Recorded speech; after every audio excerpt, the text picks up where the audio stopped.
Hi there. So I've been trying to find ways of creating a manufacturing plan for C1 and the MYP, and I tried putting in the following prompt, and I'm hoping you'll be excited to see what kind of things came out of it. So here's the prompt.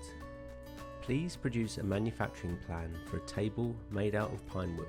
The table has 5 pieces made from wood and is held together with dowel joints. I need a table made for the steps that has 5 columns. The first column is the step number, the second column is the step, the third column contains the tool and the materials needed, the fourth column should contain the safety considerations, and the last column should be the time allocation for that step. Thank you. So if you copy and paste something similar to this, obviously it has to be attached to whatever your student is making, then at least the AI will generate a table that can get the student started. So this is really just to inspire potentially some of the steps that the student might need to think about when it comes to creating a manufacturing plan for their product.